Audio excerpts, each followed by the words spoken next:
Hi friends! Another day, another story of God's grace sa pamilyang to. Ngayong araw nga ay nagtan kami ulit dito sa harap ng terrace.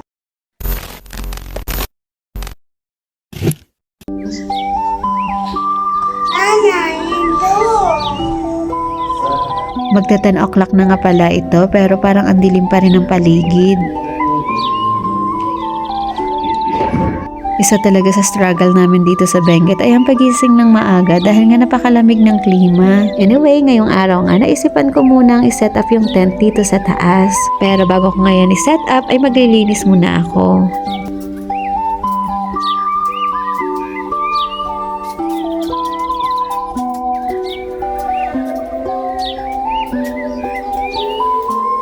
Pagkatapos ko nga makapag-map ay nag-akyat din ako ng mga foam.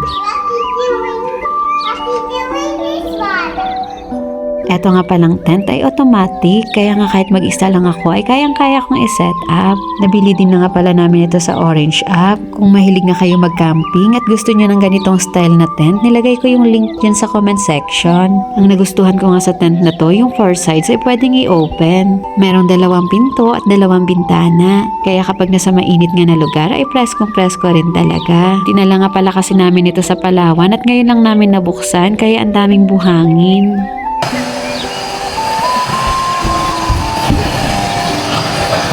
Mabuti na lang at merong vacuum cleaner. Mahusay din pang linis sa mga ganito. Sa Orange Shop din lang namin ito nabili. Kaya kung gusto nyo nga ng ganitong vacuum cleaner, naglagay din ako ng link dyan sa comment section.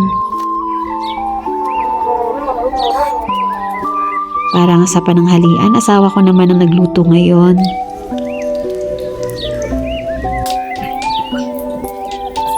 Sa point nga na to ay natapos ko na yung paglagay ng beddings. Naglagay nga rin ako ng 2 halaman. Habang nag-aantay nga sa luto ni tatay, naglaro muna kami ni Bia dahil kanina pa nga ito naglulong sa time ko.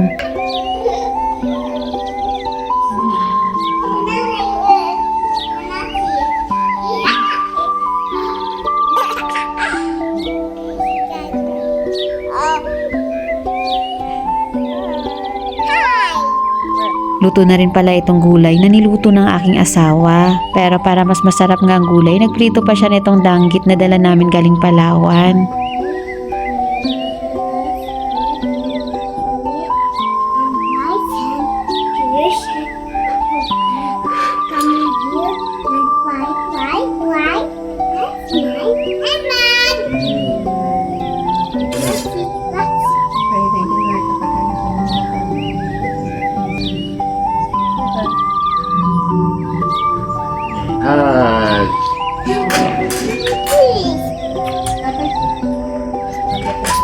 Ito naman nga yung suka watwat na napakasarap at best partner naman nga netong danggit. Nabili ko nga ito sa kapatiran namin dito sa church dahil isa nga siya sa gumagawa. Kung gusto nyo nga bumili at matikman ito, nako, i-DM nyo na ako agad. Bago ko nga i-end ang video na to, gusto kong ibalik ulit sa Diyos ang pinakamataas na papuri at pasasalamat dahil nabubuhay lang talaga kami sa kanyang biyaya sa bawat araw. Thank you for being with us and see you in my next sharing.